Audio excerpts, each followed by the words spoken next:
Right, that's more or less how the program's going to be. I might get the grinder, just touch up that top to sculpt it out. The weld could fill some of the gaps.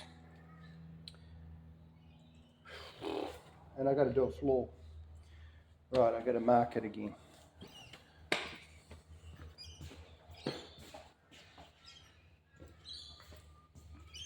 So there'll be a weld running up that edge up there, across the top and back down.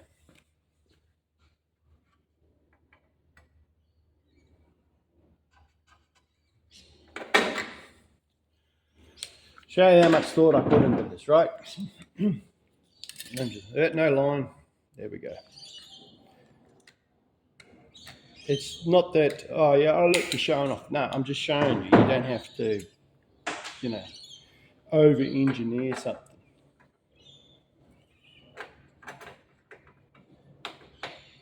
You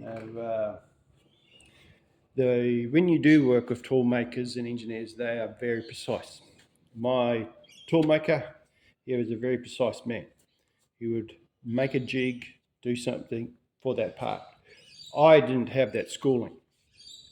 I don't even have any paperwork to say what I do or anything. There's nothing. So I'm a jack of all trades type of guy.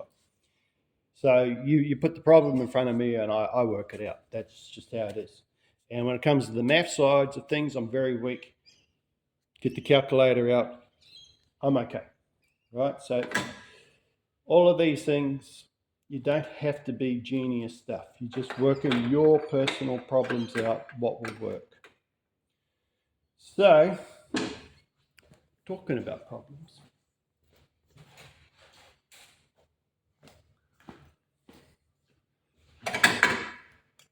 So there's your floor.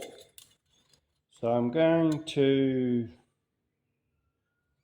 have to cut that out. So I'll mark it out, cut it out, and tack it in there. Now there's a bit of a dress up, on some of the stuff, a bit lumpy. I'll clean that up so that sits in there neat. It's probably going to still sit a bit proud, a bit tall on this edge, which I'm okay with. As the weld, the steel, she'll melt, we'll sink it, and I'll grind it down. Grind it down, there probably will still be some holes where it's a bit weak. You fill those holes and off you go. So that's the whole process. So I'll get it up to the next stage and we'll go from there. All right, I'll show you what's a handy little tool. Handy little tool, anybody can have. Recognize it? Yep, some of you recognize it, some of you go, no.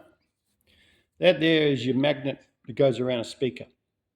So obviously the speaker was shot, so I broke the magnet off the speaker. And where it's handy, you put it under here,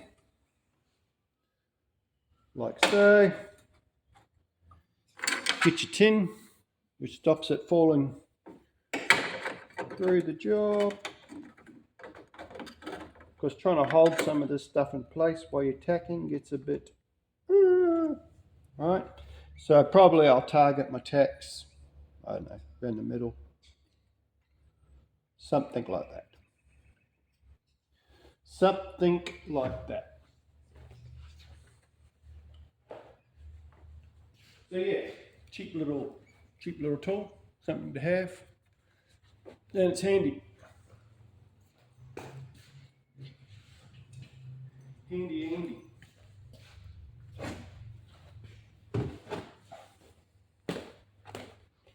Now the thing is, I've got to just, you probably might be able to see, I'll do it from here. I just got to keep it tight. So she don't fall.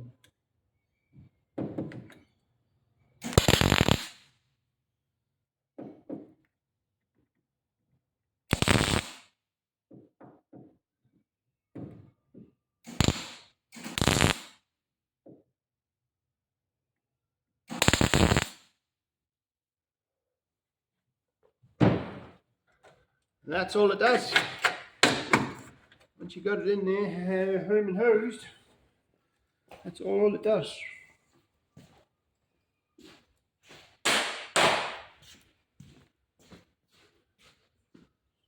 So yeah, So now we'll go in there and put a couple more tacks.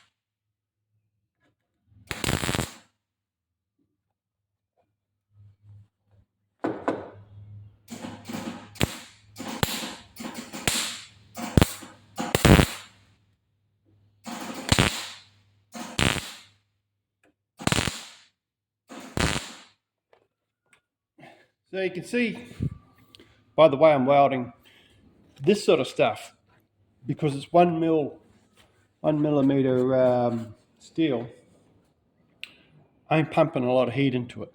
You just bzz, bzz, bzz, and it's tacking. As long as your tacks are melting into the steel, you get this thing that's called cold welding. So basically, you'll weld on the steel. The weld is just sitting on the steel. It hasn't penetrated into the steel. And I said to my mate the other day, he had a couple of brackets, they were 10 mil brackets, and I said, oh yeah. Now he had a little welder, and I said to him, your welds are cold. So he goes, welds are cold. I go, yeah. I said, there's not enough heat. So the thicker the steel, the temperature goes up on your MIG. Now, depending on your MIG, if you only got a little unit, you really max that out. If you're going into 10 mil steel, 3/8 plate, and 2 bits of plate, it probably wouldn't even hurt to even preheat the steel, because if it's a stone cold day, you're shocking that steel with weld. So preheat probably helps and warms the steel, because the particles in the steel are starting to open up, and then you're maximizing. So yeah, that's what they call cold welding. And then they got this other saying, it's called bird shit welding. Bird shit welding is basically the same thing. It's just really lumpy and it looks like bird shit, right? It's got no penetration. But this is where it looks lumpy, but there's penetration going into the steel.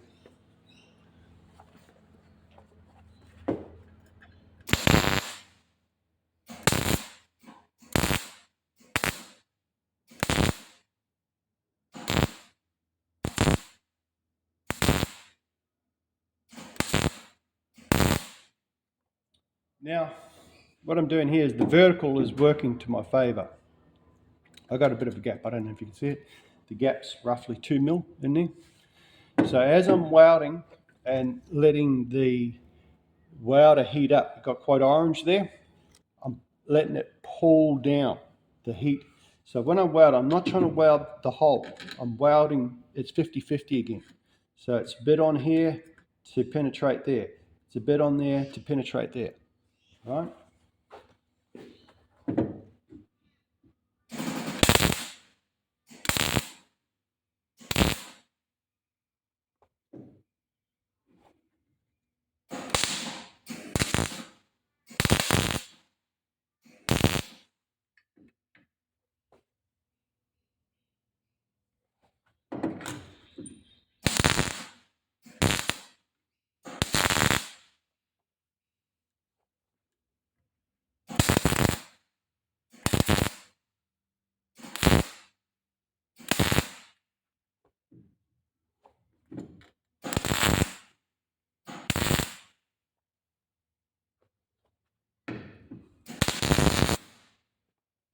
Now, one thing I'm not worried about is warpage. And why am I not worried? Because you've got a flat structure here that's got a fold. It's not very big. Warpage is just, it's not going to happen. It's just not the concern. So, some things, yep, you've got to worry about. And this is not one of them.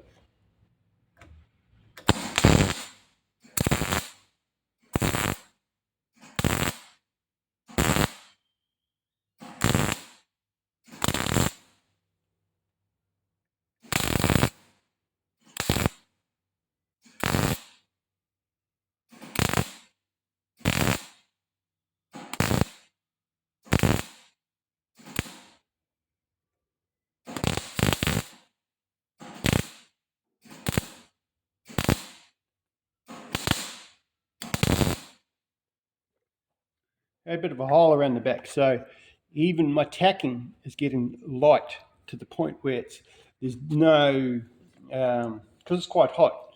So the steel is going, okay, we'll do this. Like I say, if it's stone cold, it's a bit different. I think, yeah, I just got to do that while I'm here.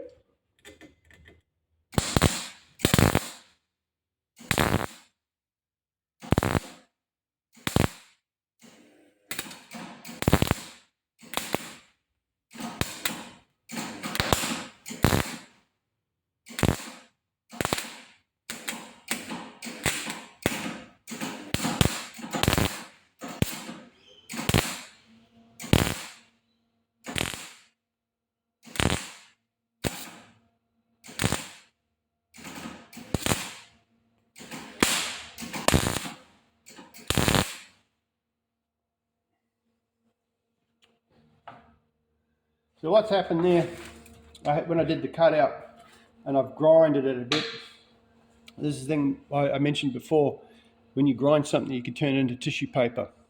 And basically, so I needed to weld that V that bracket's hanging onto. Well, I've welded it, got it structured, but I've left it, I've walked away from it to see how this would fit. And now I've gone back in there again. This is what I talk about, tissue paper, where you grind something down, tissue paper, and there's not a lot of structure in that steel.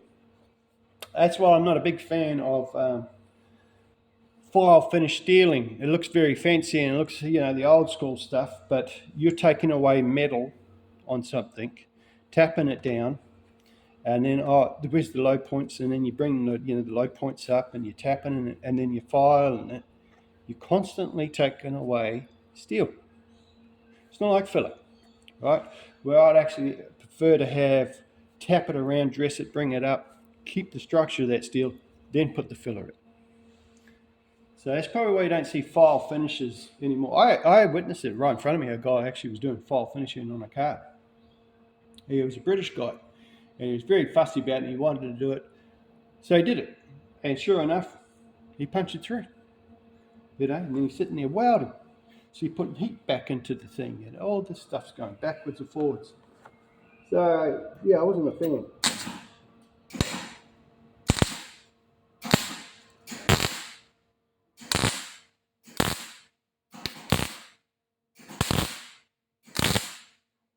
And the main reason he was doing that, because he was old school, because they, filler has, it's bad, filler is bad. Filler in the old days was bad, because people, how they used to use it. The brands of half the stuff is not like what it is now. I mean, this stuff now is bloody like NASA stuff compared to the old stuff. So yeah, let's do a couple more ticks.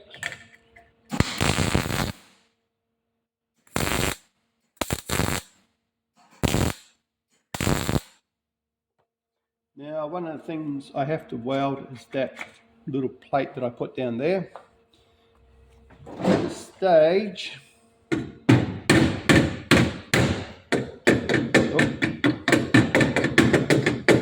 so they're very tight against each other. So the steel might, yeah, I'm going to do something, hang on. Okay, so what you can't see, this piece that I put in on the curve is sitting there.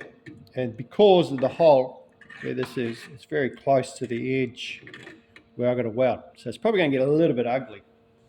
So what's happening from the welding, the two bits have really decided, we're against each other. So if I try and move it, they're starting to do this sort of stuff.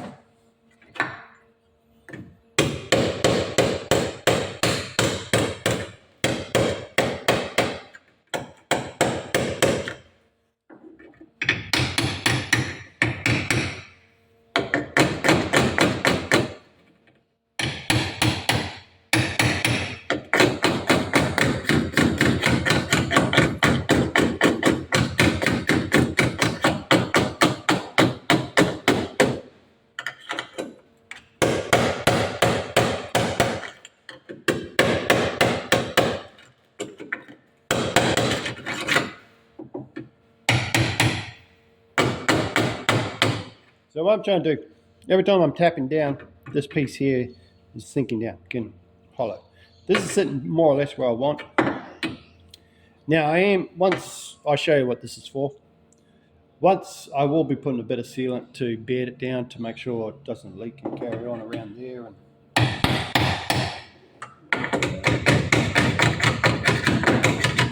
So this skin here has popped up, which is okay with me, right? And the reason it's okay with me because I know it's pretty much this floor is flat. There's nothing to say my angle, because of the way I've sat it like that, that piece is like this, right? My scallop is sitting in that flat floor, or it could be doing all this sort of stuff. But I know that this piece is flat. So I'll just do a couple of tacks along there. And what it might mean is just a couple of tacks, grind it down. It's going to be real tricky to get into there. And leave that edge and put some filler in there. And no one would be the wiser. Well, there you go. That'll give you an idea what's happening. I'll grind it up some more and things like that. I got to remove all this stuff out of here yet, so you know there's no point taking a boot lid off and trying to refit it. I'd rather do all of this sort of stuff while it's all fitted and stuff like that. But I'll show you what it's all for. Voila, this guy here. Oops, sorry. So yeah, there's the fuel cap. He's going to be sitting roughly something like that. I don't know yet because there's the hose. So I've got it on a 45. You might recognise these. These are the boat style fillers. So you pop open this guy and you won't do it, but you rotate that. There's an O-ring sitting around there that sits it tight. So yes, I have to open the boot up to fill it up. Now I was planning on putting one up here. It's very common. Everyone does that sort of stuff. I was looking at it and I actually brought enough hose to do it. And when I made this, it was just by accident. And I thought, I wonder if I could do that. And it just gives the car more of a cleaner look. That's what I'm sort of going for. Smooth, clean look. So, yeah. So I'll grind all that sort of stuff up. Take all these things off. These are your poppers. They're spring loaded. And yeah, so that's one of those jobs I'm really happy I've got ticked off. Keep going.